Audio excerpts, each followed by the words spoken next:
حیرت کی بات ہے کہ عورت اس حکمت کی طرف نہیں دیکھتی کہ پردہ اس کا تحفظ ہے۔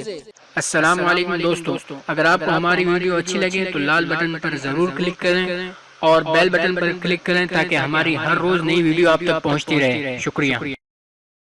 بسم اللہ الرحمن الرحیم۔ حضرت ابن عمر رضی اللہ تعالی عنہ سے روایت ہے کہ حضور اقدس صلی اللہ علیہ وسلم نے ارشاد فرمایا کہ عورت چھپا کر رکھنے کی چیز ہے، سو عورت جب نکلتی ہے تو شیطان اس کو اچک لیتا ہے۔ اس حدیث میں اول تو عورت کا مقام بیان کیا گیا ہے، یعنی وہ چھپا کر رکھنے کی چیز ہے۔ عورت کو بحیثیت عورت گھر کے اندر رہنا لازم ہے۔ اس کے بعد فرمایا کہ جب عورت گھر سے نکلتی ہے تو شیطان اس کی طرف نظریں اٹھا اٹھا کر تاکنا شروع کر دیتا ہے۔ مطلب یہ ہے کہ جب عورت باہر نکلے گی تو شیطان کی یہ کوشش ہوگی کہ لوگ اس کے خد و خال، حسن و جمال اور لباس و پوشاک پر نظر ڈال ڈال کر لطف اندوز ہوں۔ اس کے بعد فرمایا کہ عورت اس وقت سب سے زیادہ اللہ کے قریب ہوتی ہے جبکہ وہ اپنے گھر کے اندر ہو۔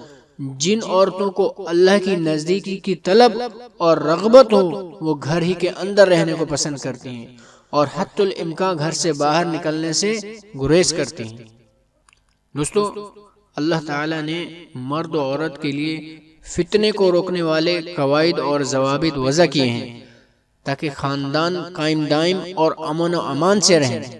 اسی لیے ہر اس چیز کو منع فرمایا جس سے عورت سے کسی اجنبی آدمی کے فتنے میں پڑنے کا امکان ہو۔ اللہ تعالیٰ نے عورتوں کو ایسی چال چلنے سے منع فرمایا جس سے ان کے کپڑوں میں چھپی زینت ظاہر ہونے کا خدشہ ہو، یا یہ کہ وہ اپنے جسم کے فتنہ انگیز حصوں کو جان بوجھ کر نمایاں کر کے چلیں۔ اور اللہ تعالیٰ کے ارشاد ہے کہ جس کا ترجمہ ہے، اور پیروں کو زمین پر مار کر نہ چلیں کہ اس سے ان کی چھپی زینت ظاہر ہو جائے، اور مومنوں سب خدا کے آگے توبہ کرو تاکہ فلاح پاؤ۔ بعض سیلف میڈ لوگ اور شیطان کے چیلے ان احکامات کی بنا پر سمجھتے ہیں کہ یہ عورت کی آزادی پر پابندیاں ہیں، لیکن در حقیقت یہ ان کی حفاظت اور بچاؤ ہے۔ اگر اللہ تعالیٰ پردے کو فرض نہ فرماتے تو عورت ضرور اس کا مطالبہ کر دیتی، کیونکہ پردہ اس کی ذات اور اس کی زندگی کے لیے امن و تحفظ کی ضمانت ہے۔ وجہ یہ ہے کہ عورت کا حسن اور اس کی جوانی کا وقت محدود ہے۔ اگر ہم اندازہ کریں تو شادی کے بعد لگ بھگ 15 سال مزید وہ خوبصورت اور جوان رہ سکتی ہے۔ اس کے بعد وہ بڑھاپے کی طرف گامزن ہو جاتی ہے۔ مثال کے طور پر ایک عورت بوڑھی ہونے لگی مگر اس کا شوہر ابھی جوان اور شادی کے قابل ہے، اور اس نے کسی دن راستے پر چلتے ہوئے کسی کم عمر نوجوان لڑکی کو بے پردہ دیکھ لیا تو آپ بتائیں کیا ہوگا؟ اس لیے اللہ تعالیٰ نے عورت کو پردے میں رہنے کا حکم دیا ہے کہ اس کی زینت اور محاسن کھلنے سے نظریں اس کی طرف متوجہ نہ ہوں، اور ساتھ اس سے کم عمر زیادہ حسین اور نوجوان عورت کو بھی پردے میں رہنے کا حکم دیا تاکہ کسی کے شوہر کی نظر اس کی طرف نہ پڑے اور خود اس سے نہ ہٹے۔ حیرت کی بات ہے کہ عورت اس حکمت کی طرف نہیں دیکھتی کہ پردہ اس کا تحفظ ہے، اس کے شوہر اور اس کے گھر کا، بلکہ وہ تو اس مسئلے کو آزادی نسواں کے کھوکھلے نعرے کی بنیاد پر لیتی ہے، اور یہ بھول جاتی ہے کہ یہ پابندیاں اس کے تحفظ کے لیے لگائی گئی ہیں۔ شریعت میں سزا تمام حالات میں کسی کام کے انجام دہی پر شروع ہوتی ہے۔ مثال کے طور پر آپ ایک خوبصورت پھول دیکھیں، آپ جتنا چاہیں اسے دیکھیں، اس میں نہ گناہ ہے نہ کوئی حساب، لیکن آپ اگر اسے ہاتھ بڑھا کر اسے توڑنا چاہیں تو یہ آپ کی زیادتی ہے۔